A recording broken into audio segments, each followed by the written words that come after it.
It was a bright morning in early 2016 when I woke up with a thought that would change my life forever.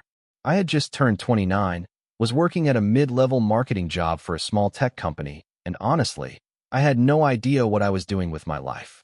I wasn't particularly unhappy, but something was missing. I had a great job, a decent apartment, and a circle of friends who seemed to have their own life figured out. Still, I couldn't shake the feeling that I was just floating. That day, after a few hours of deep reflection, I realized I wanted more. More than a paycheck, more than a steady career path. I wanted freedom, and I wanted to build something that could outlast me. I'd always been interested in business, but the idea of actually starting my own company seemed absurd. I had zero experience. I had no rich uncle to back me up. I didn't even have a clear idea of what business I could create. But one thing I did know was that I didn't want to be stuck in a cubicle forever. So I decided I would take the plunge. The first hurdle was figuring out what business I wanted to start. I thought about it for weeks. Should I start a tech company? A food delivery service? Something in the fitness industry? I spent countless hours reading books, browsing Reddit threads, and watching TED Talks to gain insight into what successful entrepreneurs did to get started. Eventually, the answer came to me, not in a flash of genius, but as a slow, steady realization that the best business ideas come from solving personal problems. One day, while I was in the middle of a late-night snack session, I realized that I was tired of constantly ordering food from third-party apps that charged ridiculous fees. The delivery time was often inconsistent, and the menus were limited. As I ate my cold pizza, I thought, why isn't there a local delivery service that focuses on the unique needs of people in my area? That's when it clicked. I decided to create a food delivery service that only worked with local, independent restaurants. It would be a platform that helped small businesses compete with the giant food delivery apps, offering more reasonable delivery fees and focusing on quality and customer service. I spent the next few months researching the logistics, reaching out to local restaurant owners, and testing out different business models. I was passionate about the idea, but also terrified. I took a leap and quit my job, which felt like stepping into the unknown. The first few months were a blur of sleepless nights, cold calls, and countless hours spent creating a website and developing a mobile app that would allow people to order from the local eateries I had partnered with. I was working from my small, rented apartment, a table piled high with empty coffee cups, discarded notebooks, and my ever-growing list of tasks. Money was tight, and there were days when I questioned whether I had made a huge mistake. The first few months were hard. I barely made any sales, and many of the restaurants I reached out to were hesitant to partner with a no-name startup. But I refused to give up. I adjusted my approach. Instead of trying to get the big chains on board, I started targeting small, family-owned businesses. I personally went to these restaurants and explained my vision, emphasizing the benefits of working together. Slowly, I started getting a few small restaurants on board, and the momentum began to build. But the real breakthrough came when I decided to focus on the customer experience. I worked tirelessly to make sure that every order, no matter how small, was delivered on time and with care. I trained a small team of drivers and emphasized communication, reliability, and friendliness. I started collecting feedback from customers, and based on that input, I made improvements to the platform. For example, customers could now track their delivery in real time, which was a game changer in the local delivery space. As the months passed, word of mouth started to spread. Customers began to appreciate the quality of the service, and restaurants that had initially been skeptical began to see the value in what I was offering. More and more local businesses signed on, and soon we were delivering food to dozens of local neighborhoods. My website traffic grew exponentially, and before I knew it, I had a steady stream of orders coming in daily. But the business didn't grow without its challenges. The competition from the larger delivery apps was fierce. They had more resources, more marketing power, and more brand recognition. At times, I thought about packing it in. But then I remembered the reason I started this business in the first place: to help small businesses thrive and to offer a better service to the community. I doubled down on my efforts. I improved our website and app, added new features, and started running local advertising campaigns. I also began partnering with local influencers, bloggers, and community organizations to raise awareness about my service. Slowly, our presence grew. By the end of 2017, we had gained significant traction in our local market. In 2018, I was able to secure a round of seed funding from a group of angel investors who believed in my vision. This funding allowed me to scale the business, improve our technology, and expand to nearby cities. We hired more employees, upgraded our logistics network, and even started offering catering services to large events. I was no longer just a guy running a small startup from his apartment. I was the CEO of a growing company with a team, a vision, and real momentum.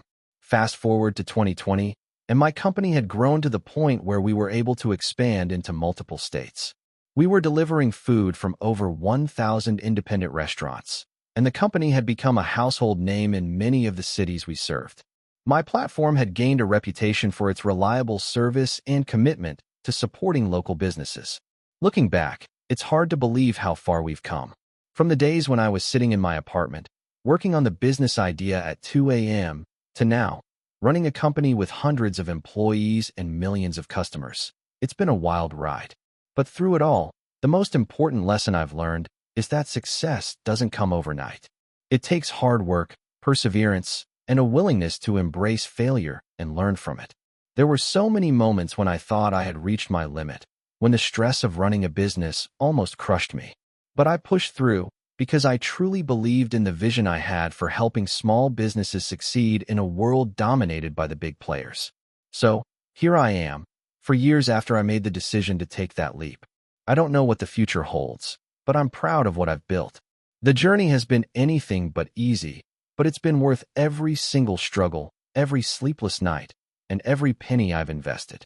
If there's one piece of advice I can give to anyone thinking of starting their own business, start small, focus on your customers, and never stop learning. It's a tough road, but if you're passionate about your vision and willing to put in the work, there's nothing more rewarding than building something from the ground up. If you enjoyed the video, don't forget to leave a like and subscribe to the channel. It helps the content grow and motivates me to create even more great videos. Turn on notifications so you don't miss any new uploads. By the way, I'm curious, when do you usually watch my videos? While working, studying, or just relaxing at home? Let me know in the comments. I'd love to hear from you. Thank you for your support.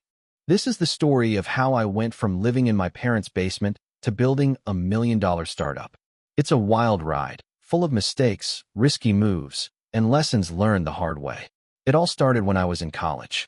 Like most people, I was unsure of what I wanted to do. I loved technology, but I had no idea how to turn that passion into a career. I tried out different internships, took some programming courses, and worked part-time at a local retail job, all while trying to figure out what would stick. But, honestly, nothing clicked. I was drifting, a bit aimless. One summer, I took a class on entrepreneurship. It wasn't a particularly great class, but something about the idea of building something from scratch really resonated with me. I started thinking, what if I could build my own thing, instead of waiting for a job to fall into my lap? I didn't have a great idea at the time, but I felt this fire within me. So, I took the leap and decided I was going to start a business. I didn't have any funding, experience, or even a clear plan. I just knew that I wanted to try. I spent the next few months reading everything I could find about startups, books, blogs, forums, anything. I learned about lean startups, the importance of finding a problem to solve, and the need to iterate quickly. The problem was, I didn't have any specific problem in mind that needed solving. I was in college, so I was constantly surrounded by students. One evening, I was sitting with my friends in the dorm lounge, and someone was complaining about the hassle of ordering textbooks for the semester. They were talking about how expensive they were, how complicated the process was, and how they hated waiting for shipping. That's when it hit me.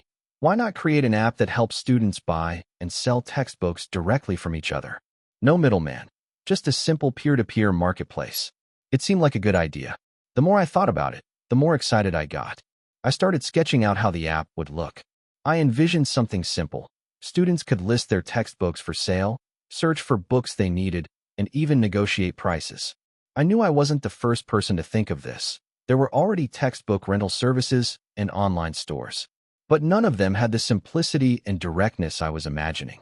I thought, if I can make it easy enough for college students to use, I could tap into a huge market. I started building the app. But here's the thing, I didn't know how to code. I had a basic understanding of programming from college courses, but I was nowhere near ready to build an entire app. So, I did what any desperate, clueless person would do. I hired a developer. I found someone online who seemed promising and agreed on a price. We worked together for a few months to bring my idea to life. But here's the thing I didn't understand at the time. It wasn't just about building the app. It was about building the right app. The first version we launched was awful. The design was clunky, the user experience was confusing, and the app crashed all the time. Still, I was so attached to the idea that I couldn't see how flawed it was. But it didn't matter. I was determined to make it work. I began to show the app to students around campus and ask for feedback. The responses were mixed. Some people liked the concept, but they hated the app's functionality. Others just didn't care. I kept pushing, though. I tweaked the design, added features, and slowly improved it. But after a few months, I had to face the truth. I wasn't going to build a successful business with that app. So I pivoted. I realized the real issue wasn't just that students needed textbooks. It was that they needed affordable textbooks. So, I decided to create a platform where students could sell, rent, and swap books with one another. I reached out to local bookstores to see if they would partner with me, but they weren't interested. They didn't see the value in a small startup trying to compete with giants like Amazon. That was another tough pill to swallow. Instead of giving up, I took a step back and rethought the problem. I asked myself, what can I do that other platforms aren't doing? What can I offer that would give me a unique edge? That's when I decided to build a mobile app that would not only help students buy and sell books, but also offer price comparison features, access to study materials, and a tool to find book-sharing groups on campus. This version of the app started to catch on. Slowly but surely, I started gaining users. The app wasn't perfect, but it was functional, and it solved a real problem. As more and more students started using it, I began to get more feedback. This time, I was more open to criticism. I listened carefully and made constant improvements. I also spent a lot of time on marketing, trying to get the word out on campus. I offered free trials, ran ads on social media, and created referral programs to get more students involved. Within a year, my app had grown from a small project into something much bigger. I began reaching out to investors. At first, I was rejected a lot. But after a few more pitches, I finally found a small group of angel investors who believed in my vision. With their funding, I was able to scale the app, hire a small team, and start implementing more advanced features. We added a payment system, improved the UI, and even partnered with larger universities to integrate the app into their course material lists. Eventually, the app became a full-fledged business. We moved out of my parents' basement into a small office, and I hired a team of developers, marketers, and customer service reps. We continued growing, and within a few years, we were bringing in millions of dollars annually. We expanded beyond textbooks to offer study resources, student discounts, and even job boards. I couldn't believe it. I went from being a broke college student with a half-baked idea to running a successful company that was making an impact on students' lives. Looking back, I can pinpoint so many mistakes and moments where I thought about giving up. But those tough times taught me more than anything else. I learned how to pivot, how to accept failure, and how to keep moving forward even when the odds were stacked against me. There were times when I thought the dream was too big, too crazy. But the truth is, the idea never really mattered as much as the determination to make it work. Today, my company is still growing. We're expanding into new markets, and we're even exploring ways to partner with other businesses in the education space. It's been a long, hard journey, but I've learned more than I ever thought possible. And every day, I'm reminded that the hardest part of entrepreneurship isn't building the product. It's building the mindset to keep going when it feels like the world is against you. If you take anything from my story, I hope it's this. Don't be afraid to start. Don't be afraid to fail. Just keep moving forward, and eventually, you'll find your way. Success is never linear, and there's no one right way to do things. You just have to start somewhere. A few years ago, I was working a 9-to-5 job in a cubicle, barely scraping by. I wasn't doing anything extraordinary, just your typical office worker dealing with daily grind, answering emails, attending meetings, and collecting my paycheck at the end of the month. It wasn't a bad job, but it wasn't fulfilling either. Every day felt the same, monotonous, repetitive, and, frankly, a bit soul-crushing. I had dreams of something more, but I didn't know how to break free from the cycle. Then, one day, everything changed. It started on a rainy afternoon in November. I had just gotten home from work, tired and uninspired. After a quick dinner, I plopped myself on the couch and scrolled through social media, mostly to numb my mind. I came across a post by a friend who had started a side hustle selling custom t-shirts online. She had posted a picture of herself with a huge stack of orders and said, "Just quit my job to do this full time." My first thought was, if she can do it, why can't I? It wasn't the first time I'd seen someone take the leap to start a business, but something about her success story hit me hard. I had always told myself that entrepreneurship was too risky or that I wasn't cut out for it. But at that moment, I realized that if I didn't try, I'd never know if I could succeed. And frankly, I was sick of living with regrets. So that night, I decided to take action. I began researching how to start an online business.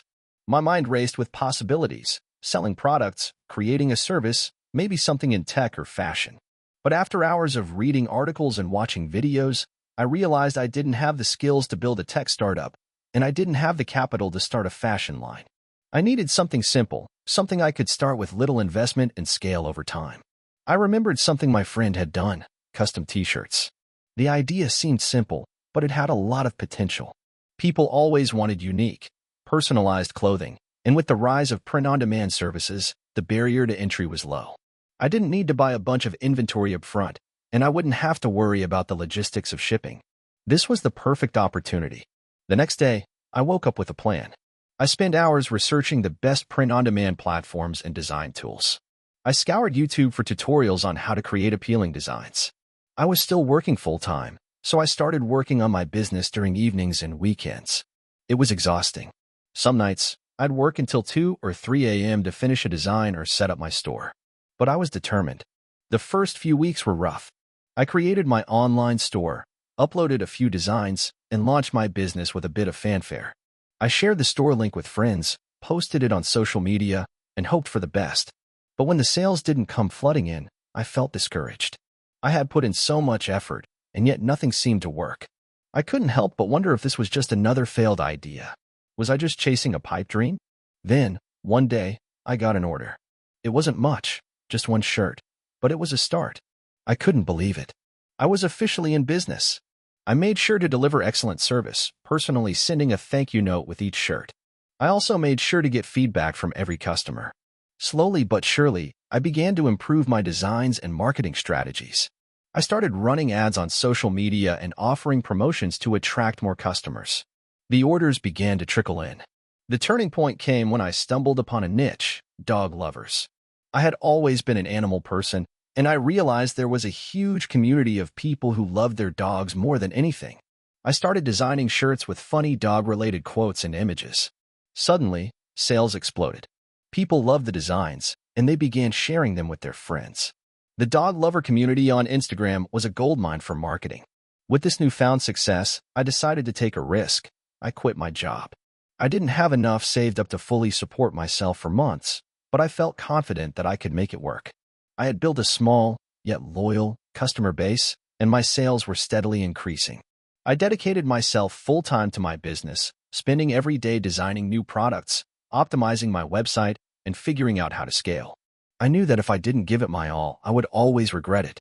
The first few months after quitting were incredibly challenging. I had to wear multiple hats: marketing, customer service, product development, and even packing orders. There were many late nights, and I made plenty of mistakes along the way. But each failure was a lesson. I learned how to optimize my website for conversions, how to create engaging content on social media, and how to connect with influencers in the dog-loving community to spread the word about my shirts. The grind was hard, but it was also exhilarating. For the first time in my life, I felt like I was working towards something bigger than just a paycheck. Over time, my business grew. I hired a few part-time workers to help with order fulfillment and customer support. I expanded my product line to include hoodies, mugs, and even pet accessories. The revenue kept climbing, and after about a year of hard work, I was finally able to take a salary that matched what I had made at my old job. It wasn't easy, but it felt so much more rewarding. Fast forward to today, and I'm running a full-fledged business with a team of employees. We've reached hundreds of thousands of customers, and our designs are now featured in major pet-related publications and websites. What started as a small side hustle selling t-shirts has grown into a thriving company, and I couldn't be prouder of what I've built. The journey hasn't been without its ups and downs. There were plenty of sleepless nights, moments of doubt, and times when I questioned whether I was doing the right thing. But I wouldn't trade it for anything. Entrepreneurship is hard, but it's also incredibly rewarding. The lessons I've learned, the people I've met, and the freedom I now have to build something I'm passionate about, it's all worth it. If there's one thing I've learned through this process, it's that you don't have to wait for the perfect moment to start. If you've got an idea, just go for it. You'll learn along the way, and if you're willing to put in the effort, you can make it happen. You might not see instant success, but persistence and hard work will eventually pay off. Looking back, I realized that if I hadn't taken that first step, I would still be stuck in a job I hated, dreaming about something more. But now, I'm living the dream I once thought was impossible, and it all started with a single decision to take action. I'll never forget the day I almost gave up on everything. It was one of those moments where you feel like you're standing at the edge of a cliff, and one wrong move could send everything crashing down. But let me start at the beginning. It was the summer of 2017 when I decided to take the plunge into entrepreneurship. I was 27, living in a small apartment, and working a 9-to-5 job I absolutely hated. My day-to-day was a blur of monotonous meetings, soulless emails, and constant dread every time the alarm went off in the morning. But I always had a dream. I had been tinkering with the idea of launching my own tech startup for a couple of years. I'd read all the books, listened to podcasts, and followed every successful entrepreneur I could find on social media. I knew the stories, the rise and fall and rise again narratives, and I thought, hey, if they can do it, so can I. What I didn't realize at the time was how much grit, patience, and perseverance it would take to turn that dream into reality. In those early days, it was all about the hustle. I worked full-time while building my product on the side, coding late into the night after long hours at the office. My idea was simple: a software solution to help small businesses streamline their invoicing and financial tracking. Nothing groundbreaking, but it filled a niche that I believed was underserved. I'll never forget the first time I launched the beta version of my product. I had spent weeks, no, months, working on it. I thought it was perfect. I had a few friends who were small business owners, so I reached out to them and asked if they would try it. They all agreed, and I couldn't have been more excited. The feedback came in quickly, and with it, a harsh reality check. The design was clunky. The interface was confusing. Features I thought were intuitive turned out to be anything but. The worst part? The pricing model I had chosen was all wrong. Instead of feeling elated by their feedback, I felt like I was sinking. Every suggestion felt like a punch in the gut. I remember looking at the numbers. There was barely any traction. No one was paying for the service, and most people who signed up for the beta never came back. I was losing money, time, and confidence. I stayed up for days, trying to fix the issues, pushing updates, only to get the same results. Eventually, I felt like I was wasting my time. The small amount of savings I had scraped together to fund this project was quickly disappearing, and with it, my faith in myself. Then, one night, my mentor, an entrepreneur who had been through this grind before, called me. He had been checking in on me, asking how things were going. I was embarrassed to admit the truth. I didn't want to tell him that I was struggling, but eventually, I did. And his response changed everything. "You're not going to fix this overnight," he said. "But you need to keep going. You've only just started. Most people quit when it gets hard. Don't be most people." That conversation was the wake-up call I needed. It wasn't going to be easy. It wasn't going to be fast. But if I wanted this, I had to keep fighting for it. I had to refine the product, understand my users more deeply, and not give up at the first sign of failure. So, I dove back into it. I rewrote the code. I restructured the pricing model. I completely redesigned the user interface based on feedback. I started attending networking events, talking to other entrepreneurs, and soaking up as much knowledge as I could. Slowly, things began to click. But that wasn't the end of the struggle. In fact, it was just the beginning. Every day brought new challenges.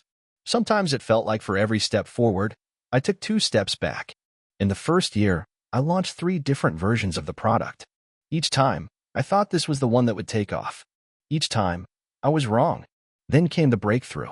After about 18 months of constant iteration and improvement, I finally reached a point where the product started getting some real traction. I was approached by a small venture capital firm that liked what they saw and offered to invest. It wasn't a huge sum, but it was enough to keep the lights on and help me bring on my first full-time employee, a talented developer who could take the tech side off my plate. We hit the ground running. We implemented new features, tweaked the user experience, and optimized the platform to make it more efficient. That was when things really started to take off. I began to see my subscriber base grow, and with it, my confidence. But success, as I quickly learned, was never guaranteed. The market was constantly shifting, and I found myself fighting to stay ahead of the competition. The pressure to innovate was relentless. I had to make quick decisions about where to allocate resources and how to scale. Some decisions worked, and others didn't. But I learned to trust my gut and, most importantly, to keep the customer at the center of everything. By 2020, my startup was generating revenue and gaining recognition. We were featured in a couple of prominent tech blogs, and we had more than 5,000 paying customers. I couldn't believe it. But just as I started to feel like we were on the right track, the pandemic hit. It was a moment that made me question everything. The world was in chaos, businesses were shutting down, and I feared for the future of my company. But rather than fold, I doubled down. I pivoted to offer free access to our software for businesses that were struggling during the pandemic. It was a risky move, but it paid off. More users signed up than ever before, and when the economy started to recover, they were willing to pay for the services again. Fast forward to today, and my company has grown into a thriving business. We have a team of 30, a growing customer base, and we're constantly working on new features and services. It's far from perfect, but it's mine. I remember the sleepless nights, the feeling of being on the brink of failure, and the countless hours spent refining and improving. I remember how it felt to think I might have made the biggest mistake of my life, only to realize that the hardest moments were the ones that shaped me the most. Sometimes, when I look back at how far I've come, I still can't believe it. But I've learned one thing through all of this. Success isn't about avoiding failure. It's about embracing it, learning from it, and never giving up. If you're thinking about starting your own business, know this. It won't be easy, and there will be days when you question everything. But if you keep pushing forward, the rewards will come, even if they're not in the form you expect. So if you're reading this and feeling like you're on the edge of giving up, don't. Keep going. You might be closer than you think. I've always believed that success in business doesn't come from having a groundbreaking idea, but from being relentless in execution.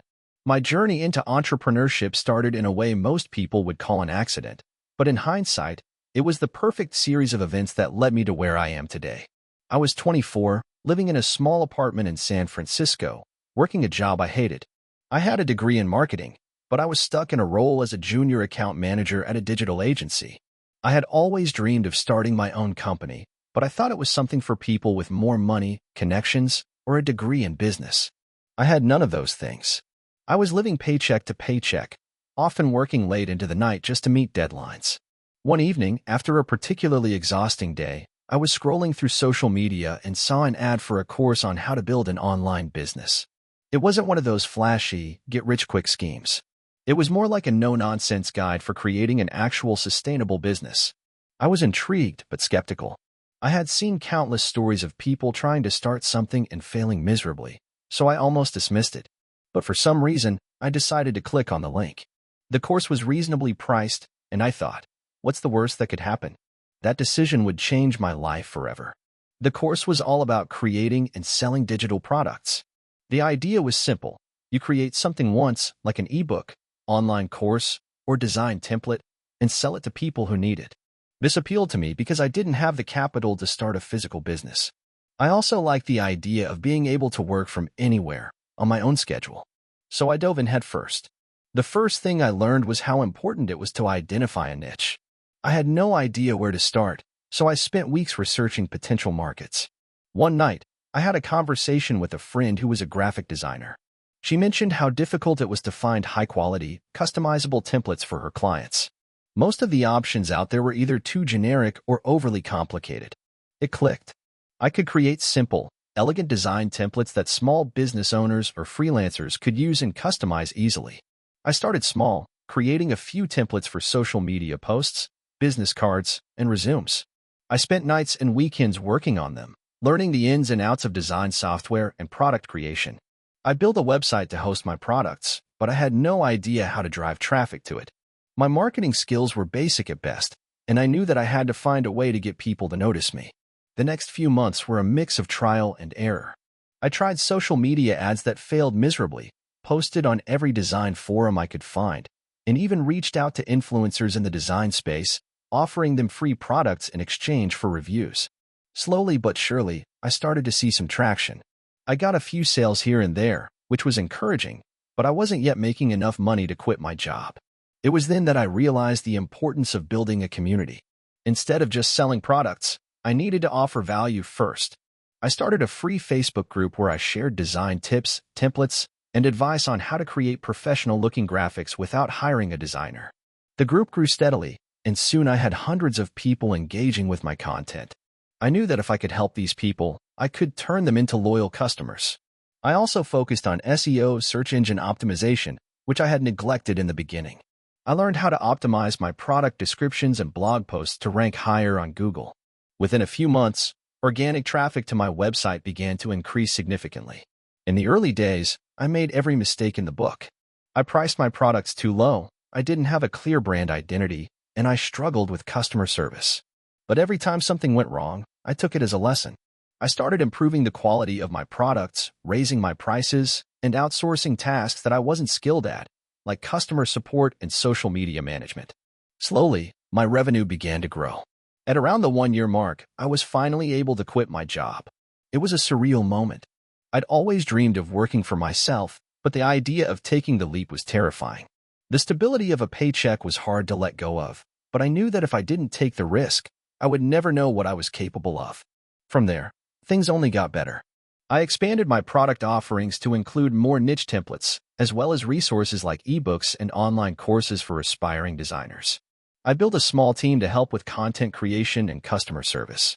We created a YouTube channel and a blog to further establish our authority in the design space. The business grew organically, with word-of-mouth marketing and strong customer loyalty being the main drivers. Fast forward to today, and I'm running a 6-figure business with multiple revenue streams.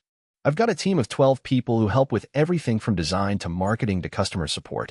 We've expanded into new markets, such as creating digital products for other industries like photography, web development, and even teaching entrepreneurship.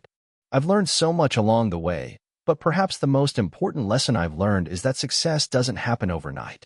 It's the result of countless small decisions, constant learning, and a willingness to keep going even when things aren't perfect. I've had months where my sales were abysmal and I wondered if I should just give up. But those were the moments that taught me the most about perseverance and resilience. Looking back, it's crazy to think that all of this started with a random decision to buy an online course. But that decision opened my eyes to the possibility of building something from scratch, with no external funding, no mentors, and no real connections. It showed me that with enough passion, creativity, and hustle, you can create a successful business out of almost anything. Now, I'm not saying that my journey was easy. There were long nights, endless challenges, and moments when I doubted myself.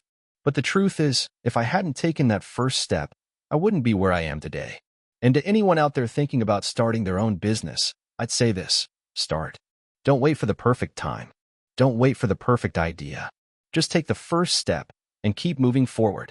The road to success isn't a straight line. It's full of twists, turns, and setbacks. But if you're willing to keep pushing, you'll eventually find your way. And when you do, it will all be worth it. If I can do it, so can you. When I was 22, I had absolutely no idea what I was doing with my life. I was fresh out of college, stuck in a dead-end job that barely paid my rent, and felt like I was treading water. I didn't have any special skills or connections, and I was living in a tiny apartment in a city where everyone seemed to have it together.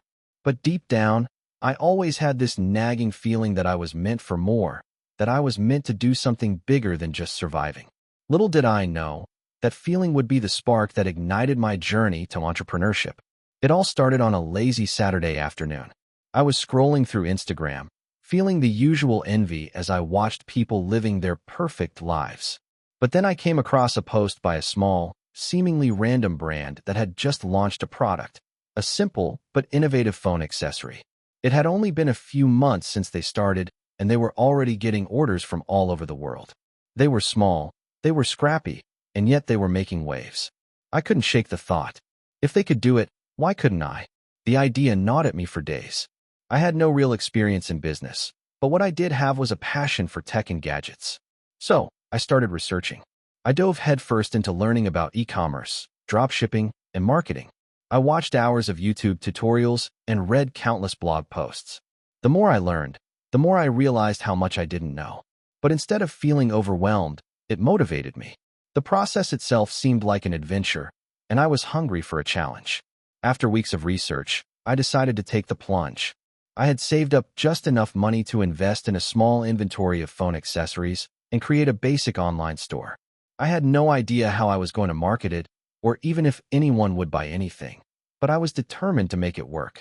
I spent every free moment working on my website, designing the product pages, and figuring out how to set up payment systems.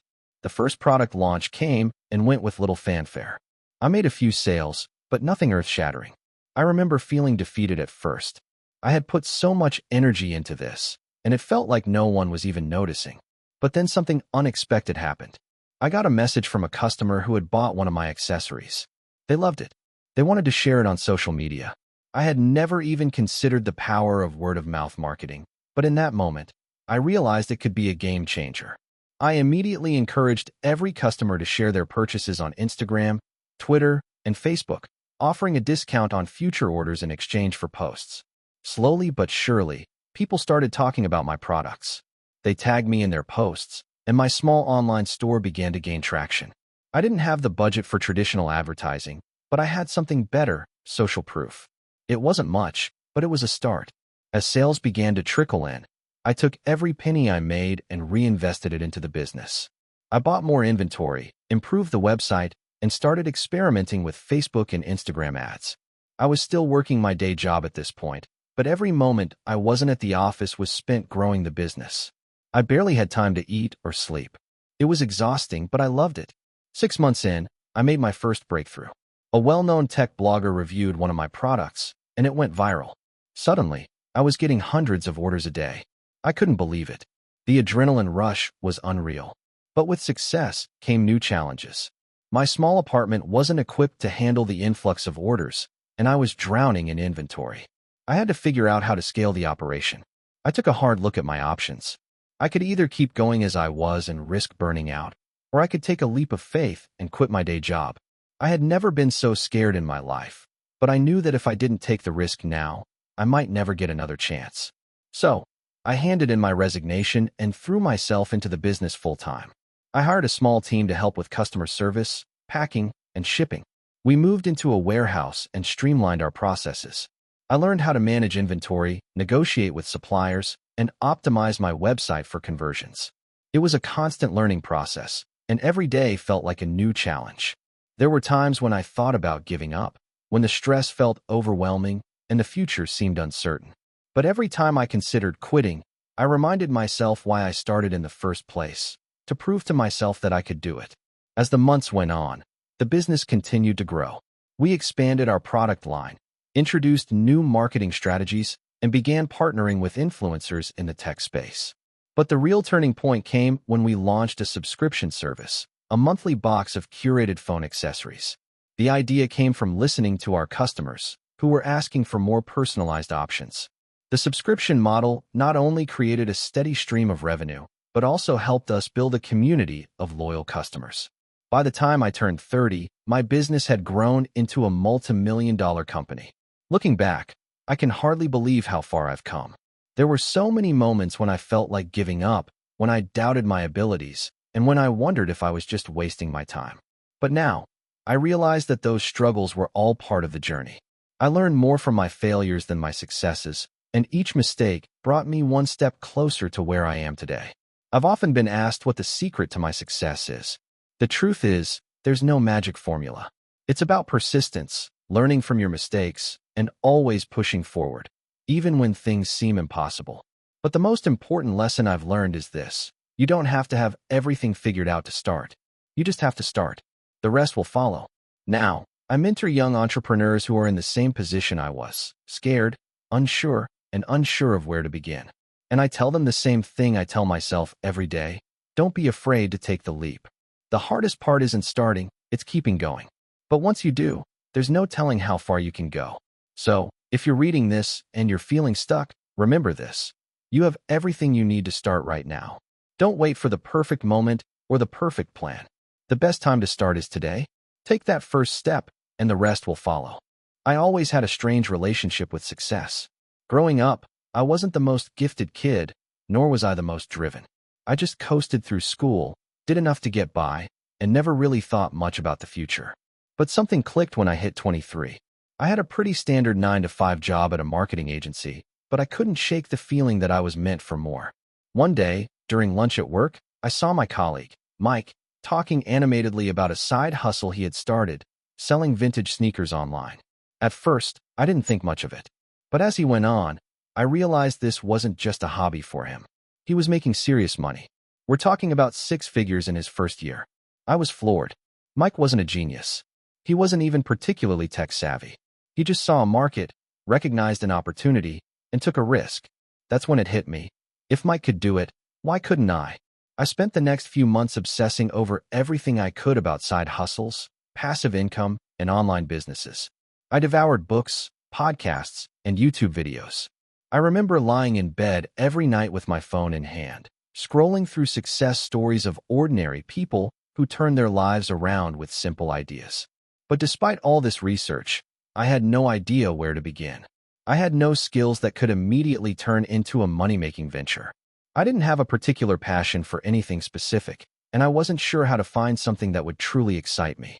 But what I did know was this: I had to start somewhere. That's when I stumbled across the world of dropshipping. For those unfamiliar, dropshipping is a business model where you sell products through an online store, but you don't keep any inventory. When a customer buys something, the supplier ships it directly to them.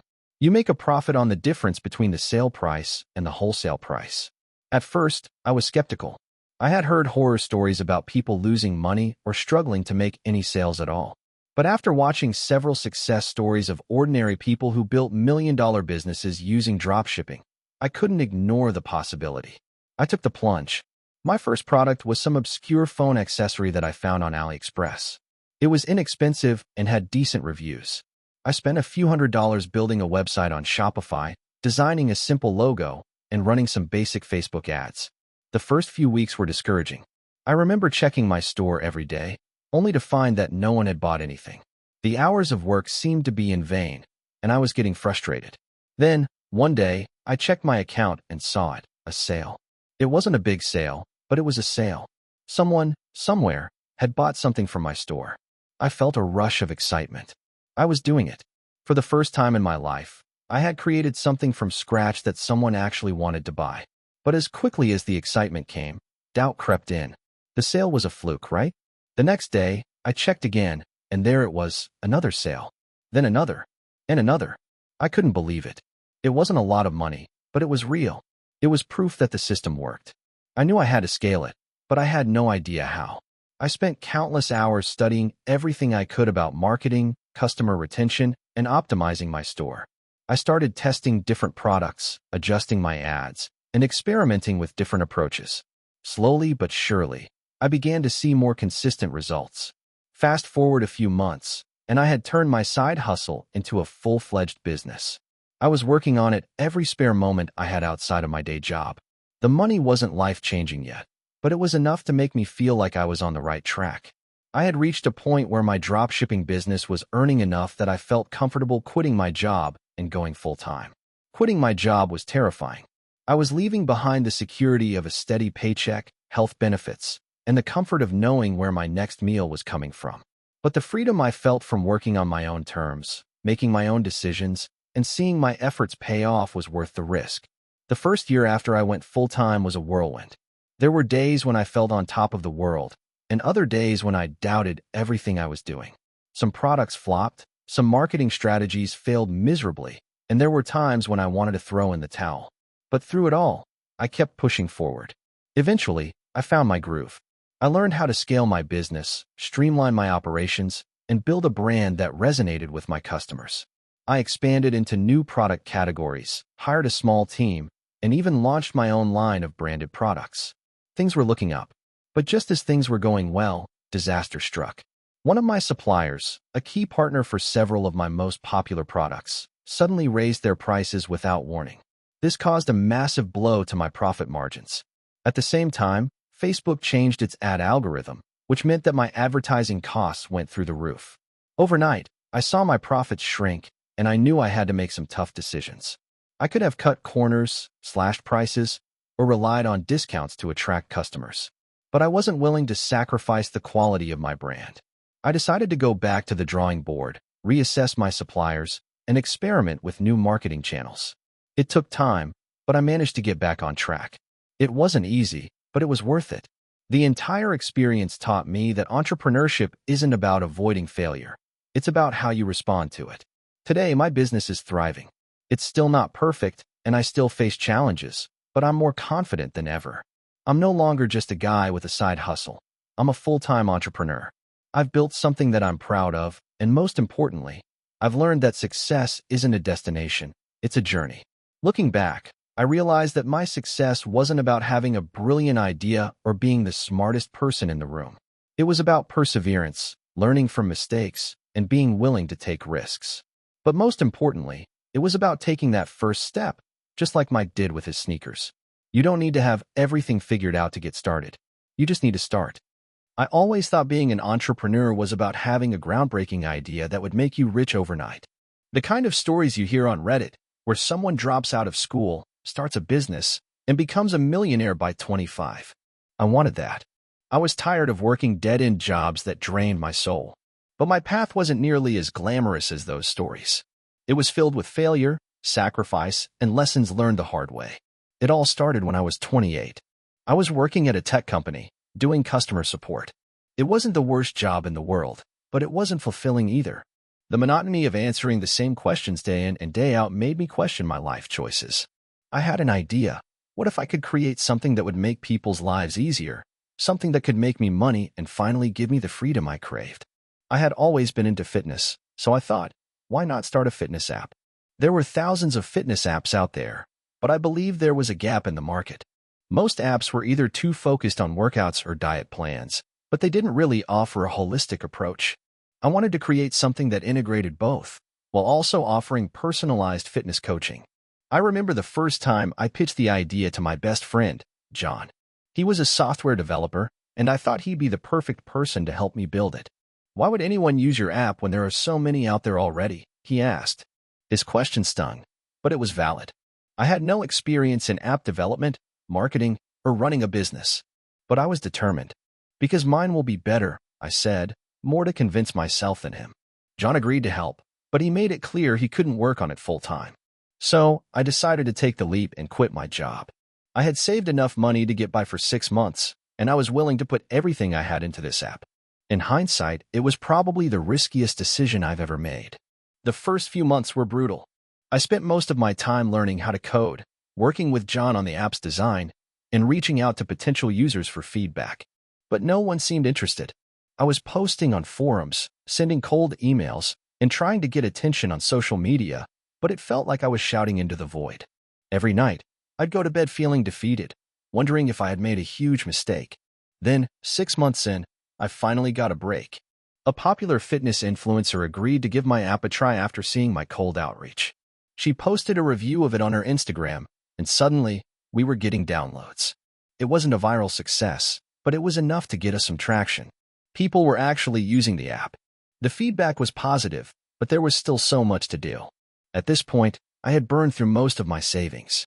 I had no income, no job, and no real idea of what I was doing. I couldn't afford to hire more developers or a marketing team, so I decided to learn everything I could about app growth and optimization. I spent hours watching YouTube tutorials and reading blogs about app marketing. I optimized our app's listing on the App Store, experimented with different features, and reached out to influencers and bloggers for reviews. Slowly but surely, downloads started to rise. But just as things were picking up, disaster struck. We hit a huge technical issue. A bug in the app caused users' data to be lost. For a fitness app, losing workout data was a nightmare. Users were furious, and our ratings dropped. I felt like the world was crumbling around me. We didn't have the resources to fix it quickly, and for a moment, I seriously considered giving up. But then I remembered why I started this in the first place.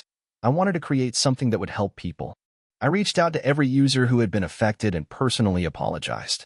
I promised them that we were working on a fix and offered them free access to premium features for a month. I worked day and night with John to get the app back on track.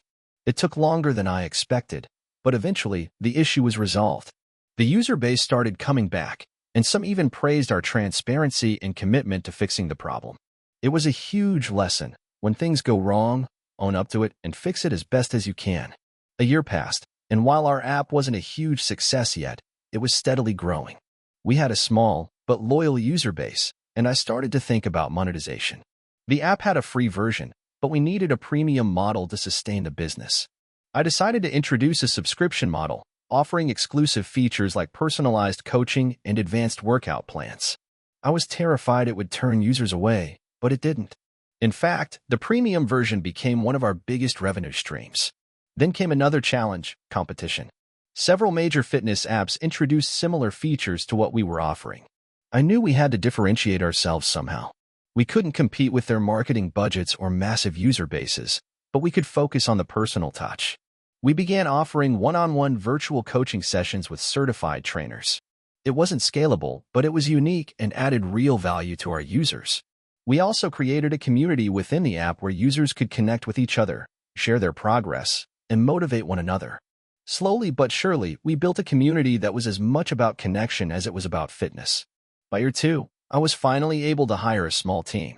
We expanded the app's features and improved its design. My life was far from easy, but it was starting to feel like the sacrifices I had made were paying off. We were making enough revenue to sustain the business, and I was able to pay myself a small salary again.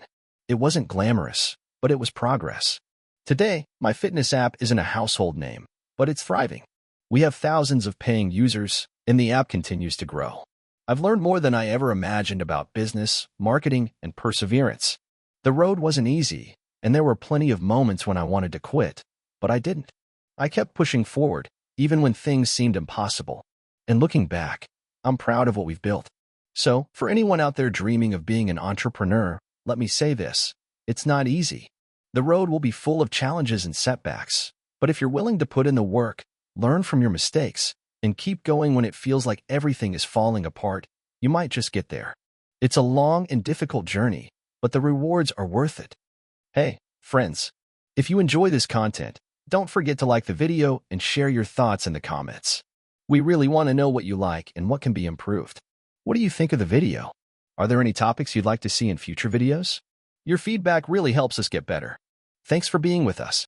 I remember the exact moment I decided to start my own business. It wasn't a grand, inspirational epiphany like you see in movies or read in books.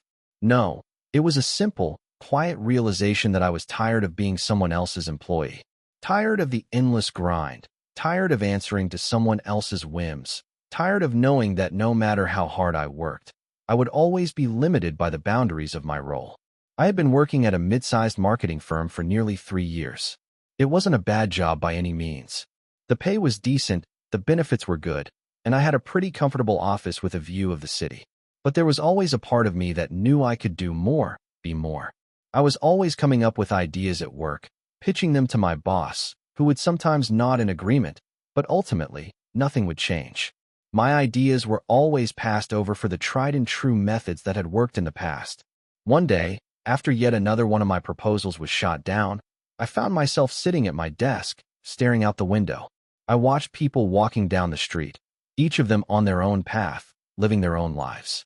I couldn't help but wonder, why am I not doing that? Why am I not walking my own path? I'd heard the stories of entrepreneurs who started from nothing and built massive businesses, and for the first time, I felt like I could do it too. So, right there and then, I decided to take the plunge. I spent the next few weeks brainstorming. I had no idea what kind of business I wanted to start. Something in marketing, maybe? A digital agency? Or maybe I could take a different route entirely. I spent hours researching online, reading articles, and listening to podcasts. I thought about what I was good at, what I enjoyed doing, and how I could turn that into a viable business. I didn't want to jump into something just for the sake of being an entrepreneur. I wanted to create something meaningful, something that would actually make a difference. Eventually, the idea came to me. I realized that what I truly loved was storytelling. I loved how brands could create emotional connections with their audiences through compelling narratives. I wanted to help businesses tell their stories in a way that was authentic and engaging. So, I decided to start my own content creation agency, specializing in storytelling for brands. It felt like the perfect fit, but there was one huge obstacle. I had no money. I had a small savings account, but it wasn't nearly enough to launch a business. I didn't have rich parents or any investors lined up. All I had was a vision and a determination to make it work. I knew I needed to take some risks, but I wasn't sure how far I was willing to go. That's when I remembered an old credit card I had tucked away in a drawer. The balance was almost maxed out, but it still had a few $1,000s left. I knew it was a risky move, but I decided to put it all on the line. I used the credit card to cover the initial costs, getting a website built, setting up a professional email account, purchasing some software, and hiring a freelancer to help with branding. I had no safety net, no plan B. If this didn't work out, I was in trouble. The first few months were tough. I spent every waking hour working on my business, building my website, reaching out to potential clients, creating content, and trying to get my name out there. I had no clients at first, and my credit card bill was steadily rising. I felt the weight of the risk every day. I questioned myself constantly. Was this all a mistake? Should I just go back to the safety of my old job? But something kept me going. I knew I couldn't go back to living a life of quiet frustration. I had to see this through. Then, just as I was starting to lose hope, a breakthrough came. I got my first client. It was a small local business that needed help with their marketing. I wasn't sure how much to charge, so I went with a low price just to get my foot in the door. I poured everything I had into that project, working late nights, refining my process, and delivering the best work I could. And the client loved it. They came back for more, and they referred me to a friend who became another client. Slowly but surely, things started to gain momentum. Over the next year, my business grew. It wasn't easy. There were times when I felt like I was drowning in work, trying to keep up with deadlines, manage client expectations, and balance my personal life. But the work was rewarding. I was finally doing something I believed in, and that made all the difference.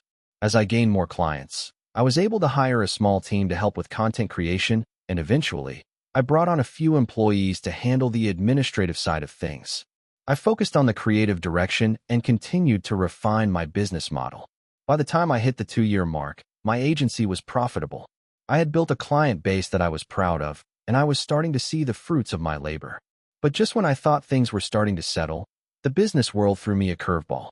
A larger agency that offered similar services reached out to me with an acquisition offer. They had seen the success of my agency and wanted to bring me on board. At first, I was flattered.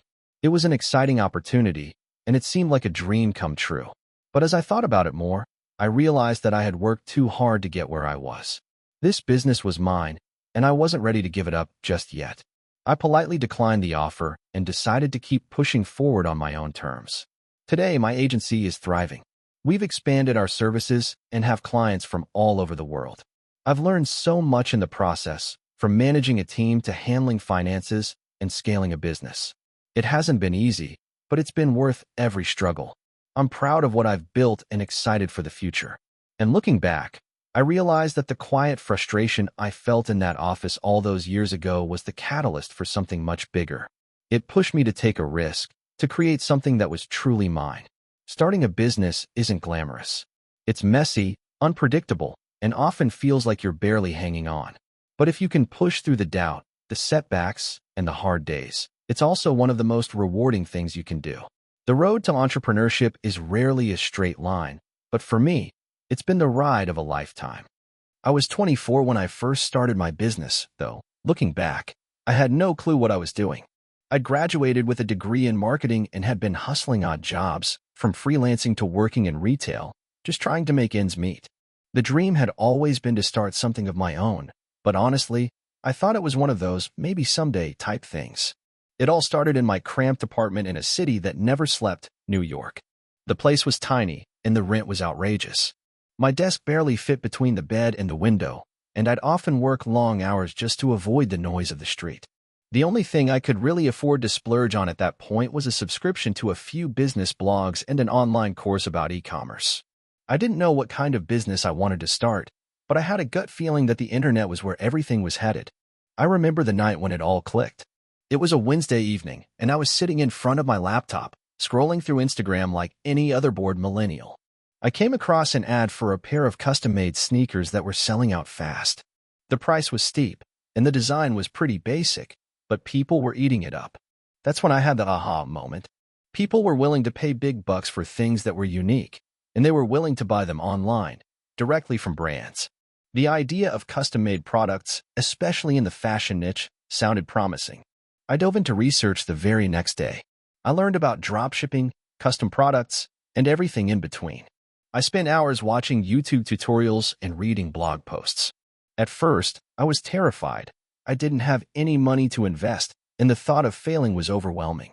But then, I realized I didn't need to have a warehouse full of products or thousands of dollars to start. Dropshipping allowed me to sell products without ever having to touch them. I just needed a good supplier and a killer marketing plan. I decided to focus on custom t-shirts and accessories.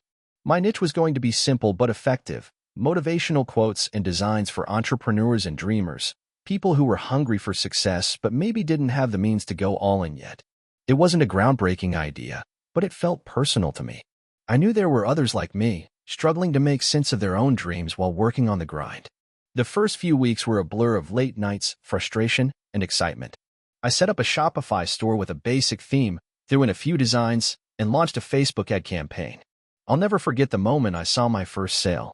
I remember checking my phone after a meeting and seeing a notification that someone had bought one of my shirts. I had no idea who they were, but that $20 felt like $1 million. I was hooked. The sale was the validation I needed, and it pushed me to keep going. I doubled down on my marketing, tweaking my ads, experimenting with Instagram influencers, and building a small email list. Every day felt like a new challenge. I had no real experience in e-commerce, and every step was a learning process. I found myself constantly Googling terms like conversion rate, remarketing, and cost per acquisition. Some days I felt like a genius, and others I felt like I was completely out of my depth. It wasn't long before the hustle began to take its toll. I had started the business with just a few $100s in savings, and it quickly became clear that I needed more to scale. The first few months were tough, and there were days when I thought about giving up. But I was relentless. I kept reinvesting the profits back into the business, running more ads, creating new products, and improving my website's user experience. Slowly but surely, things started to click. By month 4, I had managed to make enough profit to quit my part-time job and focus solely on my business. But just when I thought I had everything under control, a major hurdle came my way. My supplier backed out. The supplier I had been working with for months decided to stop offering custom products, and I was left with no inventory and no idea where to turn. I panicked. I felt like all my hard work was going to unravel.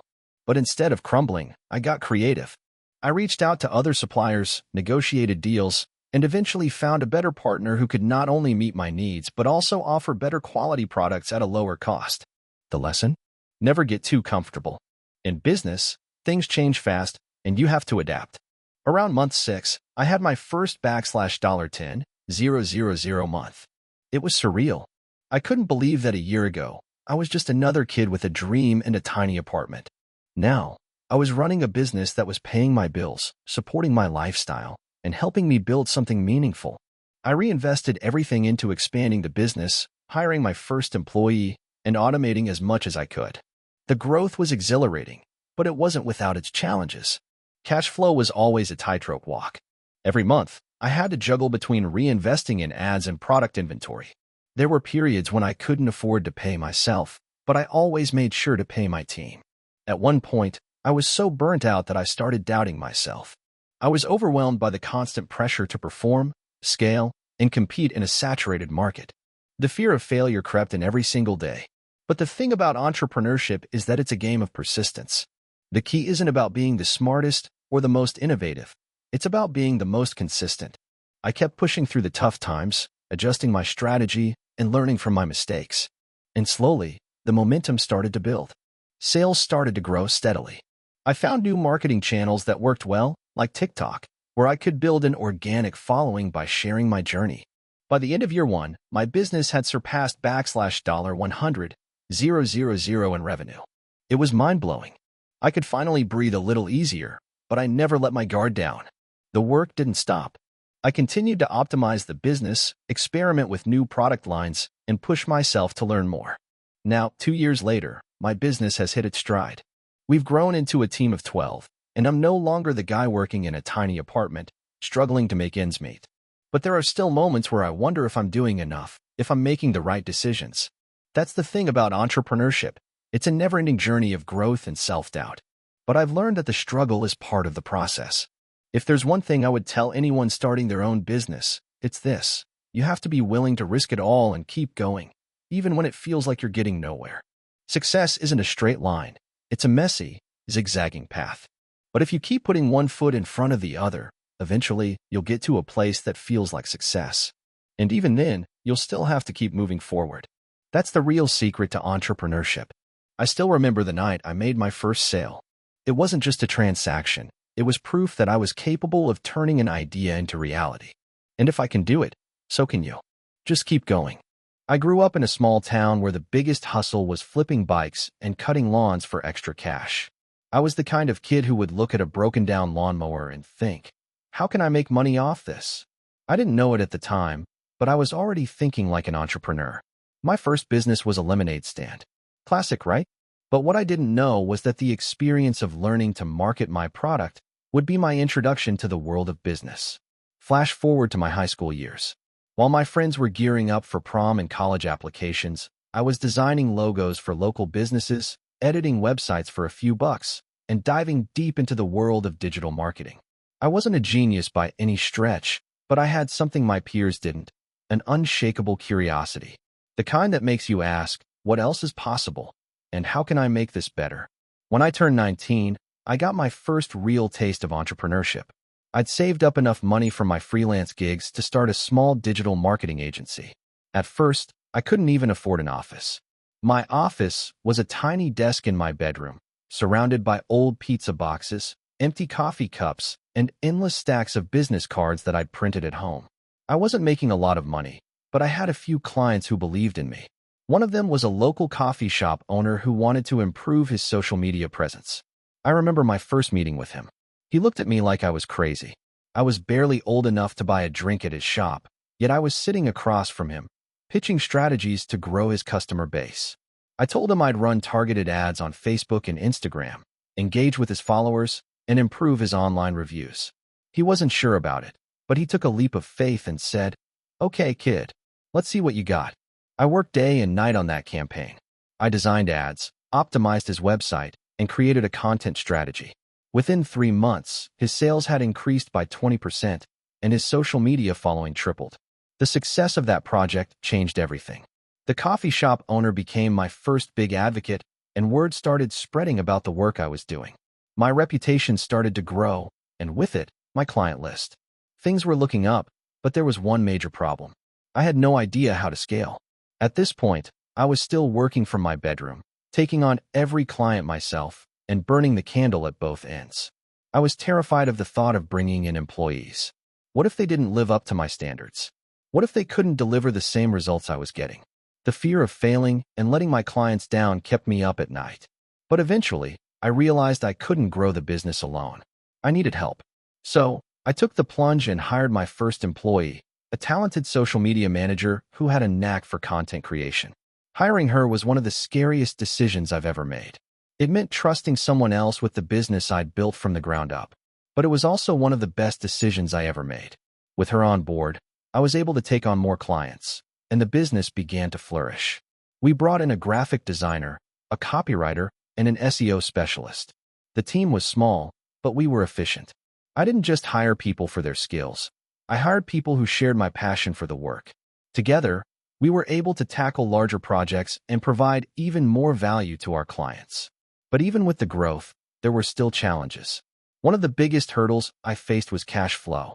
At one point, we had more clients than we could handle, but the invoices were constantly piling up, and I was struggling to pay the team on time. I remember sitting at my desk one night, staring at my bank account, and wondering if I was going to have to shut everything down. The pressure was unbearable. I decided to take action. I restructured the pricing model, introduced retainer agreements, and started asking for deposits up front. This not only helped with cash flow, but also gave my clients a greater sense of commitment. They knew they were in it for the long haul, and I knew that we had the financial stability to grow without worrying about late payments.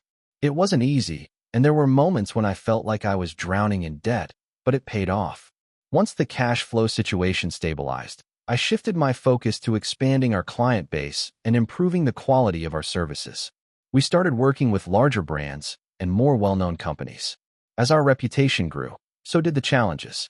Bigger clients meant bigger expectations. They didn't just want results. They wanted perfection. And for a while, we tried to deliver on that impossible standard. That's when I learned a painful lesson. Perfection is the enemy of progress. We were so focused on getting every detail right that we were taking too long to deliver. Clients were happy with the results, but they weren't happy with the wait. I had to shift my mindset and the mindset of my team. We couldn't aim for perfection every time. We had to focus on delivering value consistently and efficiently. In the end, that was the key to scaling the business even further. We fine-tuned our processes, improved communication with clients, and focused on providing tangible results without getting bogged down by minute details. We grew rapidly after that. By the time I was 26, our agency was generating 6 figures annually, and I had a team of 15 amazing people working alongside me. But the success didn't come without its sacrifices. I missed birthdays, family gatherings, and vacations. I burned out multiple times. I faced countless sleepless nights wondering if it was all worth it. And I made more mistakes than I care to admit. But every failure was a lesson, every setback an opportunity to grow. At 28, I decided to sell the business. I was tired, and I wanted to explore new ventures. The sale wasn't easy. It took months of negotiation, and I had to let go of the team I'd worked so hard to build. But in the end, I knew it was the right decision. I'd created something valuable, and now it was time to move on to the next challenge. Looking back, I realized that the journey was never about the money or the success. It was about learning to trust myself, embracing failure, and building something from nothing. Entrepreneurship isn't a straight path, and it's certainly not easy. But if you can embrace the uncertainty, take risks, and learn from your mistakes, there's nothing you can't achieve. And now, as I look forward to the next chapter of my life, I'm excited to see where the road takes me. Because the most important lesson I've learned as an entrepreneur is this: the journey never truly ends. You just keep evolving, and that's what makes it worth it. I never thought I'd end up as an entrepreneur. Growing up, I was always the quiet kid, the one who stayed in the back of the classroom. I was fixed on the window rather than paying attention to whatever was being taught. I didn't fit in with the group of kids who were all about sports or making plans to go to parties. Instead, I spent my time in my room tinkering with old gadgets or reading books about far-off places, dreaming of a life beyond the town I grew up in. I came from a modest family, and money was always tight. My parents worked hard, but we never had much. We didn't go on vacations, our clothes were from thrift stores, and we didn't even own a car for a long time. It wasn't that they didn't try, but the odds always seemed stacked against them. My first real introduction to business came at the age of 18, when I worked at a local coffee shop. It wasn't glamorous, but I was good at it. I learned everything about how the business worked: inventory, customer service, marketing, and more. I loved the idea of selling something, of providing a service that people needed, and seeing the direct result of your effort in the form of happy customers. But there was something missing. I knew that I wanted to own my own business, not just be part of someone else's. I'd always had this dream of doing something bigger. It wasn't until I hit rock bottom that I found my true calling. When I was 22, I dropped out of college. My grades were terrible, and I couldn't justify the massive debt I was incurring. I didn't feel like I was getting anything out of it. My parents were disappointed, but they had no choice but to let me figure things out on my own. For months, I struggled to find a job that paid well enough to live independently. I even had a short stint as a delivery driver, but nothing felt right. One night, while scrolling through my social media feed, I came across an ad for a business course. It was one of those "I went from broke to 6 figures in 6 months" type of ads that you see all the time. Normally, I would have scrolled right past, but for some reason, this time, something clicked. I had just enough money saved up to take the course. It wasn't much, but it was all I had. I signed up, and that was the beginning of everything. The course didn't teach me magic tricks or shortcuts to instant wealth. What it did teach me, however, was the foundational principles of building a business, identifying a niche, solving problems, and understanding how to scale. But the most important lesson was that success doesn't come overnight. It's not glamorous, and it's not easy. But with enough determination and effort, it's possible. I took what I had learned and started brainstorming ideas for my first business. I didn't have a ton of money to invest, and I wasn't going to take out a loan or beg my parents for help. I had to be smart about it. I had always been good at technology, so I decided to create a service-based business offering web design and digital marketing to small businesses. The market was flooded with competition, but I figured that if I could offer a personal touch and truly care about my client's success, I could stand out. I launched my business with a simple website, a few portfolio samples, and a social media account. For the first few months, it was slow going. I took on any job I could, no matter how small or low-paying, just to build a reputation. I had to hustle hard, working late into the night after my regular job. I remember sitting in my tiny apartment, stressing over invoices, deadlines, and marketing strategies. There were nights when I almost gave up. The money was tight, and I wasn't seeing the results I had hoped for. But things started to shift when I landed a contract with a local boutique. The owner was a bit skeptical at first, but I promised her I would do everything I could to boost her sales and online presence. I revamped her website, set up an online store, and handled her social media marketing. The results were almost immediate. Within a few weeks, her sales doubled, and her business began to grow exponentially. She was so impressed that she referred me to several other businesses. That was the breakthrough I had been waiting for. By the end of my first year in business, I had enough clients to quit my day job. I was terrified, but I knew it was time to take the leap. I didn't have much of a safety net, but I was ready to bet on myself. I kept pushing forward, reinvesting everything I earned back into the business.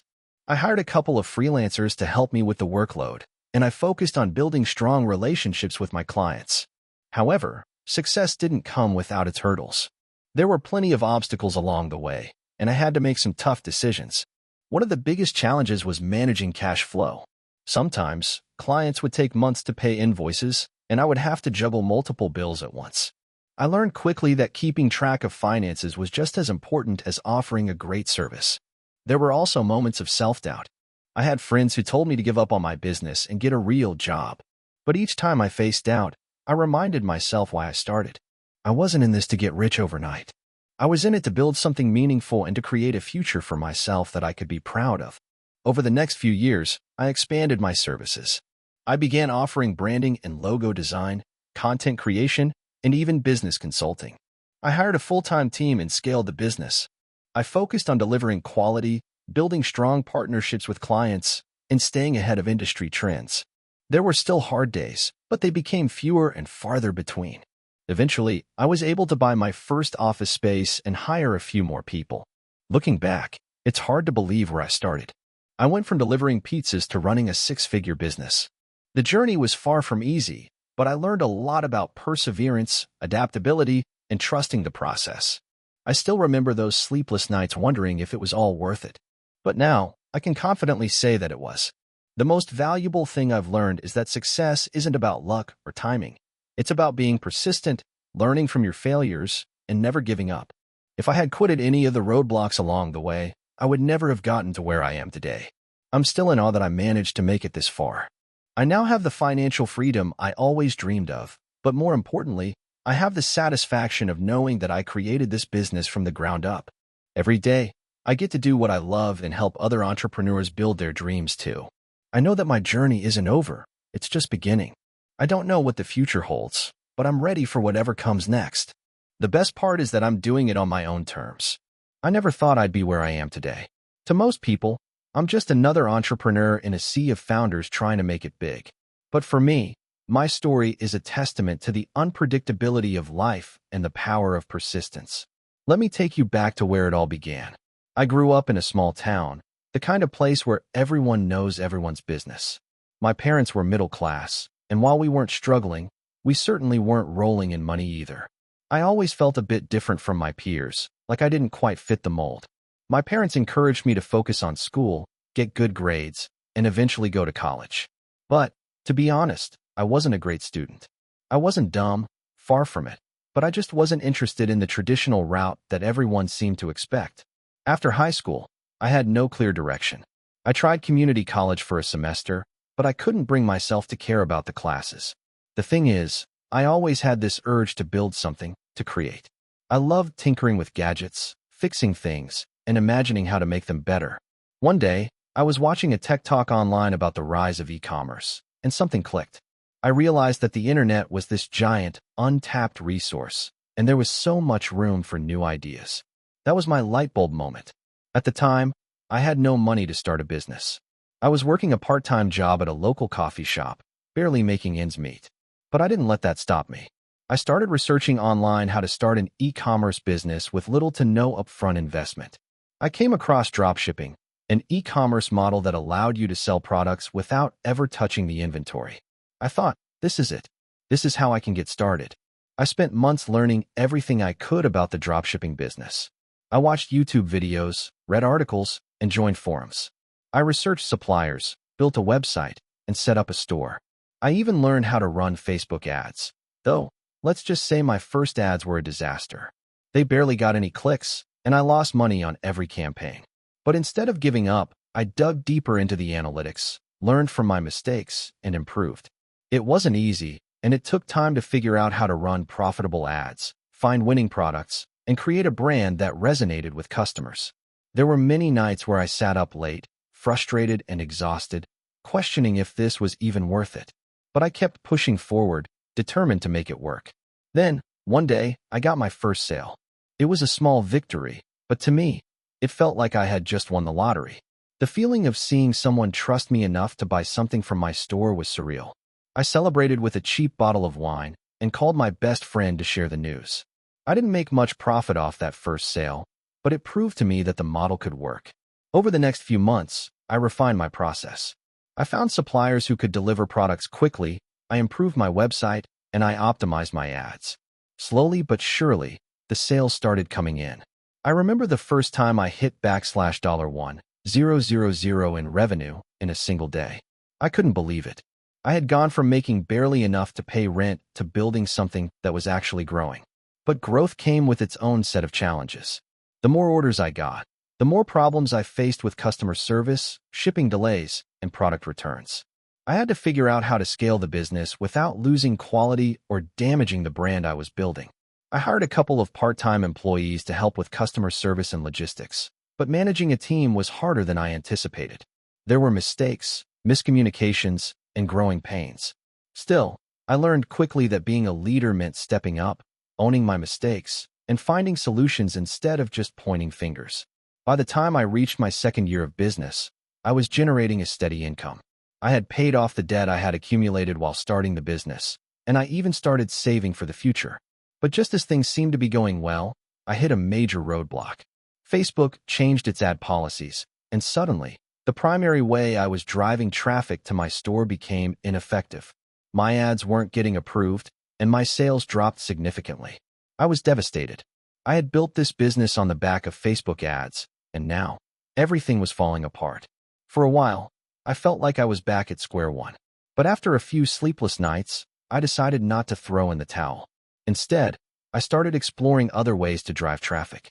I dived into influencer marketing, SEO, and content marketing. I experimented with Google Ads, tried email marketing, and even launched my own blog to increase organic traffic.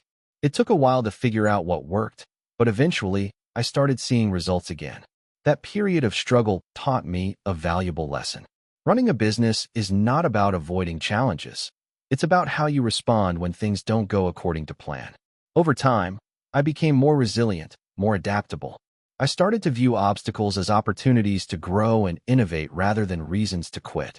Fast forward to today, and I run a successful e-commerce business that generates multiple six figures annually.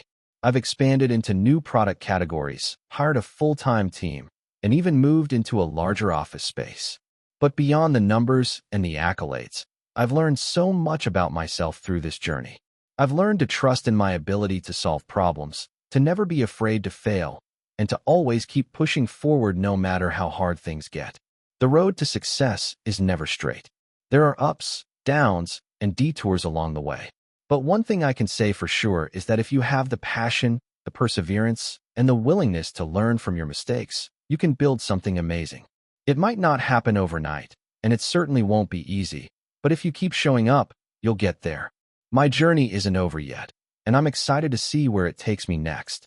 But no matter what happens, I'll always remember where I started, from a small town, working a part-time job, to running my own business. Anything is possible if you're willing to work for it. I had always been the type of person to find comfort in the status quo. Growing up in a small town, my dreams were as simple as they were modest. I wanted to graduate, get a decent job, and live an ordinary life like most people I knew. But deep down, there was always something pushing me to want more. I wasn't satisfied with the idea of blending into the background, and I couldn't shake the feeling that I was capable of something bigger. At the age of 26, after a few years of working a boring office job at a marketing firm, I finally made the decision that would alter the course of my life. I quit my job. This was not a decision I made lightly, but there was something inside me telling me it was time to take the leap. I was tired of the monotony, tired of the routine, and most of all, tired of feeling stuck. So, I took a risk. I didn't know exactly what I was going to do, but I knew I wasn't going to sit around and wait for things to happen. It was time to make them happen. I didn't have much money saved up, just enough to keep me afloat for a few months at best. But I had a skill that I was convinced could take me places. I had always been good with my hands, whether it was building things, fixing things, or making things work that others couldn't. In the past, I dabbled in a few side projects, mostly fixing up furniture and selling it for a profit, but I'd never taken it seriously. This time, I was determined to turn that side hustle into something more. I started by renting a small workshop space in a nearby industrial park. It wasn't much, but it was all I could afford. The space was empty except for a few basic tools and an old workbench, but I saw potential in it. I spent the first couple of weeks researching different types of furniture restoration, learning about materials, tools, and techniques. I also started looking for used furniture to buy and refurbish, things that people were throwing away or no longer needed. I figured I could repurpose old, unwanted pieces into something new and sell them for a profit. At first, it was slow going. I would scour thrift stores, estate sales, and even curbside pickups for anything I could get my hands on. Some pieces were completely ruined, while others just needed a little TLC. But I knew I had to start somewhere, and every piece I restored felt like a small victory. I was learning as I went, making mistakes along the way, but each mistake brought me one step closer to perfecting my craft. The first piece I ever sold was a small wooden coffee table that I had found at a yard sale. It was a mess, scratched, dented, and stained, but I saw potential in it. I spent hours sanding it down, replacing some parts, and refinishing it. When it was done, it looked amazing. I listed it on Craigslist for $75, figuring it was a fair price for a beginner piece. To my surprise, it sold within hours. The buyer was thrilled with the result, and that gave me the confidence to keep going. Over the next few months, I started building a small reputation in my town. People would hear about my work and ask if I could restore their furniture. I was still working out of my tiny workshop, but I was slowly gaining more clients. Word of mouth spread, and soon enough, I was turning down projects because I simply didn't have the time or resources to take on anymore. The demand was growing, but I was still stuck in that small, cramped space. I knew it was time to expand. I started looking for a larger workshop and found a space in a commercial district just outside of the city. It was more expensive, but it had a lot more room to work with, and it was in a prime location. With my savings from my furniture sales, I was able to afford the first few months of rent. I also invested in better tools and equipment. It was a risk, but I felt like it was the right move. I was ready to take my business to the next level. By this time, I had built a small but loyal customer base. But I realized I needed to do more than just fix old furniture. I needed to create something new. I started designing my own pieces, unique, custom furniture that people couldn't find anywhere else. I began offering design consultations for clients who wanted something completely one-of-a-kind. I also launched an online store, showcasing my custom pieces and offering them for sale to a wider audience. The transition from doing repairs to creating new furniture was a difficult one. At first, I wasn't sure if people would be interested in paying a premium for something that I had designed. But as it turned out, they were. My custom pieces started selling faster than I could make them. I was getting orders from all over the country, and soon I had a team of skilled craftsmen working with me to meet the demand. My small business was growing rapidly, and I was finally seeing the fruits of my labor. Fast forward a few years, and my company is now one of the leading names in custom furniture. We've expanded to a larger facility with a team of over 20 employees. We offer a wide range of products, from bespoke furniture to high-quality restorations, and we ship internationally. I've been able to bring on a few investors to help with expansion, and we've even opened a showroom in the city center where customers can see our work in person.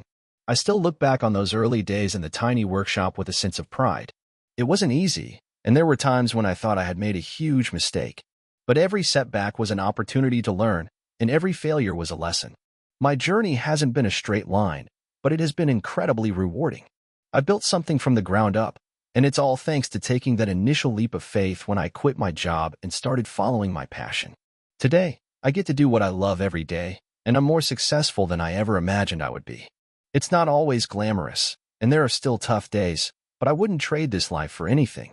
I'm living proof that it's never too late to take a chance on yourself, to bet on your skills and your passion, and to create something that can change your life. If you're reading this and you're on the fence about starting something new, my advice to you is simple. Just take the first step. You don't have to have everything figured out, and you don't have to have a perfect plan. You just need to start. The rest will follow. Don't let fear hold you back. Take that leap and see where it takes you. You might just surprise yourself. It all started in the fall of 2015, when I had a small but relatively successful tech consulting business. I wasn't rich, but I was comfortable, and I had a steady stream of clients. Things were good until they weren't. One of my largest clients suddenly decided to take their business in-house, cutting me off completely. It was a huge blow, but it also planted the seed for something bigger. At first, I felt lost. How could I have gone from steady work to nothing overnight? But I wasn't someone who could sit still for too long, and I knew I had to pivot. I remember walking into my tiny office that morning, staring at the empty desk, and realizing that my future didn't lie in consulting anymore. If I was going to continue working for myself, I needed to build something more substantial, something scalable, something that didn't depend on a single client. That's when I had the idea. I wanted to create a platform that connected businesses with freelance tech talent. I had been in the industry for over a decade, and I saw how hard it was for companies to find reliable freelancers. The ones who were good were often too busy, and the ones who were available weren't always up to par. I knew I could do better. The first few months were rough. I had no experience building a marketplace, and I was still reeling from losing that client. But I kept pushing forward. I started developing a website, slowly at first, using every resource I could find online. I was a one-man operation, coding in the evenings after finishing up my consulting work during the day. I couldn't afford to hire anyone, so I did everything myself. From design to back-end code to business strategy, it was all on me. As I worked on the platform, I realized I needed something to set my marketplace apart from the others. There were already websites like Upwork and Freelancer, but I didn't want to compete head-to-head with them. Instead, I focused on creating a niche platform that specialized in high-quality tech talent. I made sure to build a system where companies could not only find freelancers but also easily evaluate their skills and experience.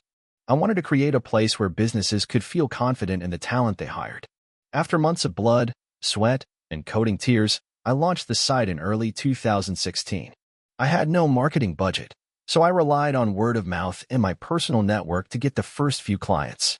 At first, it was slow. I wasn't seeing the traction I had hoped for, and there were days when I felt like I was wasting my time. But then something unexpected happened. One of my first clients, a small startup, came back with an amazing testimonial. They had hired a freelancer through my platform, and they were thrilled with the quality of work they received. That testimonial changed everything. It gave me the social proof I needed to start building trust with other businesses. Over the next few months, I started gaining more clients, more freelancers, and more momentum. The platform began to take on a life of its own, and for the first time in a long time, I felt like I was doing something that could make a real impact. But the challenges were far from over. As the platform grew, so did the complexity. There were issues with payments, disputes between freelancers and clients, and technical glitches that seemed to pop up at the worst possible times. I had no support team, and I was the only one working on the platform. It was overwhelming, and there were nights when I would stay up until 3 a.m., fixing bugs and answering support emails. But despite the struggles, I kept going. In 2017, after nearly a year of hard work, I finally hit a milestone. I had enough clients to justify bringing on my first full-time employee. Hiring was a game changer. It was someone I could delegate to, someone who could help shoulder the load. This allowed me to focus more on the strategic direction of the business, and things started to accelerate. By 2018, we had a small but solid team, and the platform was growing steadily. We were processing more transactions, attracting better talent, and helping more businesses succeed. We even secured a small round of funding from angel investors who saw the potential in what we were building. But it wasn't until 2019 that things really started to take off. A major tech company reached out to us. They were looking for a platform to help them scale their freelance hiring, and after some back and forth, we signed a deal that changed everything. Suddenly, we were handling much larger projects and much bigger clients. This partnership opened doors to a whole new level of opportunity, and our revenue grew exponentially. But with that success came a new set of challenges. We were growing fast, and the demands on the business were increasing. Our platform was starting to show signs of strain, and we had to upgrade our infrastructure to handle the increased traffic. We also needed to hire more people, which meant more responsibility, more management, and more complexity. I had to learn how to lead a team, how to handle conflict, and how to scale a business while maintaining the quality that made us stand out in the first place. The next few years were a whirlwind. By 2021, we had hundreds of freelancers and thousands of businesses using our platform. We had expanded to new markets, added new features, and even launched a mobile app. But with success came pressure. I began to feel the weight of it all. There were days when I questioned whether I was cut out for this level of responsibility. But I also knew that I had built something incredible and I couldn't stop now. Now, in 2025, we're one of the leading platforms for tech talent. We've raised multiple rounds of funding, and we're preparing for an IPO. Looking back on it, I can't believe how far we've come. I went from losing my biggest client to building a company that is changing the way businesses hire talent. There were so many moments when I wanted to give up, so many times when I doubted myself, but every failure taught me something valuable. I didn't take the traditional path, and it wasn't always easy. But if I had one piece of advice for aspiring entrepreneurs, it would be this: you don't need a big budget or a fancy office to start something amazing. What you need is persistence, the ability to adapt, and a willingness to learn from your mistakes. The road is long, and it's going to be hard, but if you're passionate about what you're doing, you'll find a way to make it work. Looking back, I realized that the biggest turning point in my journey wasn't the success I eventually found. It was the moment I decided to pivot, to stop relying on external factors, and to create something that was truly my own. It's that mindset that turned everything around, and I'll never forget the lessons I learned along the way. I always thought success was something that came easily to those born into the right circumstances.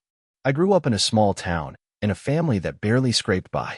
My parents worked long hours in jobs that didn't offer much beyond the basics: food, shelter, and the occasional trip to the local diner. I had big dreams, sure, but I didn't know how they would ever be realized. The odds felt stacked against me. But sometimes, the hardest circumstances can lead to the most unlikely success stories. This is how my journey as an entrepreneur began. It all started when I was in my early 20s, fresh out of college with a degree that didn't lead to much. The job market was tough, and despite countless applications, the best I could manage was a low-paying entry-level position at a call center.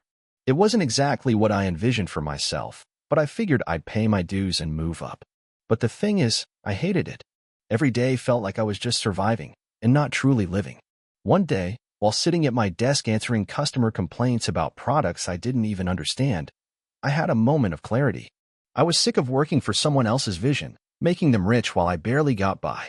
I wanted to build something of my own. But there was one major problem: I had no idea where to start. At the time, I had a few side hustles. I had tried selling things online, mostly random products I'd find on discount and resell.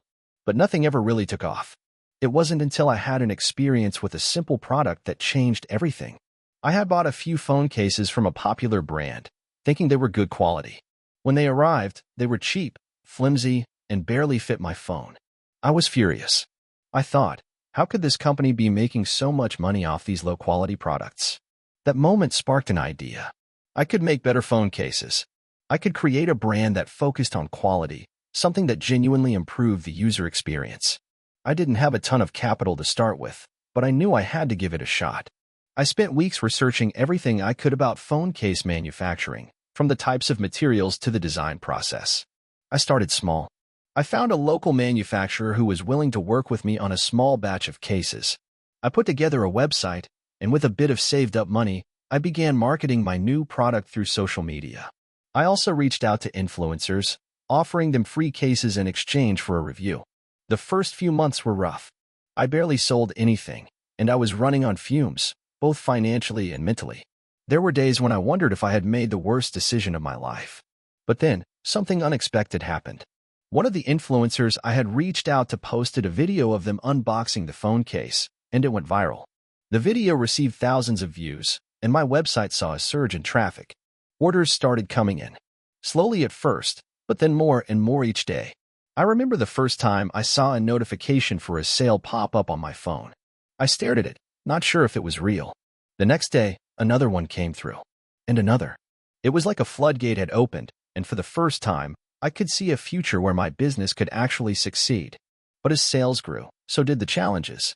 My supplier was struggling to keep up with the orders, and the quality of some of the products started to dip.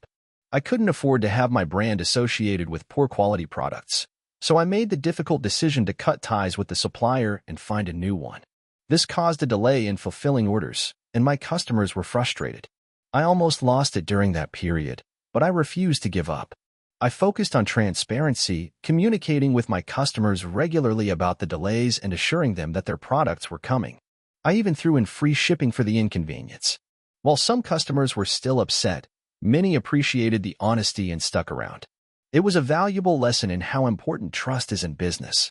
Over the next few years, my brand continued to grow. I diversified the product line, adding custom phone cases, charging accessories, and even launching a limited edition line that garnered a lot of attention. But just as I was starting to feel like I had it all figured out, the market shifted. New competitors emerged and prices for materials increased. It was a brutal reminder that the road to success is never a straight line. But instead of panicking, I leaned into innovation.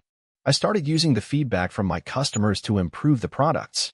I introduced eco-friendly materials, created more personalized options, and focused on building a community around the brand. We began running charity campaigns, donating a portion of our profits to environmental causes. It wasn't just about selling products anymore. It was about creating something that people could believe in. By the time I hit my 30s, the business was doing well. But the real turning point came when I realized that I had created more than just a successful business. I had built a brand that resonated with people. They didn't just buy my products. They believed in the message we were spreading. One day, I got a call from a major retailer who wanted to carry my products in their stores. I was floored. This was the kind of opportunity one had dreamed of but never thought would come so soon. With the right strategy, we managed to get our products on shelves across the country. It felt surreal. The kid from the small town who once worked in a call center was now running a national brand. But with that success came more pressure. I had to scale operations even further, hire a team, and navigate the complexities of working with large corporations. I learned quickly that growth requires a new set of skills. Managing people, navigating corporate politics, and staying true to your brand's identity became my new challenges. Looking back now, I realized that entrepreneurship isn't just about finding a gap in the market or having a groundbreaking idea. It's about resilience, adaptability, and the willingness to keep going even when it feels like everything is falling apart. It's about learning from mistakes and using failure as a stepping stone. There were times when I doubted myself, when I thought about quitting. But I'm glad I didn't. I'm glad I pushed through the tough times because, in the end, those challenges made me a better entrepreneur and a stronger person. Today, my business is still growing, and I've expanded into new markets. But the most rewarding part of the journey has been seeing how far I've come, from a young person working in a call center to building something that I'm truly proud of. I guess the moral of the story is this: it's never too late to start, and no matter where you begin, you can create something extraordinary if you're willing to put in the work. Thank you for watching until the end. If you enjoyed this video, don't forget to like and subscribe to the channel so you won't miss new videos. Also, leave a comment. I'd love to hear your thoughts. Your support and engagement mean a lot to me. See you in the next video.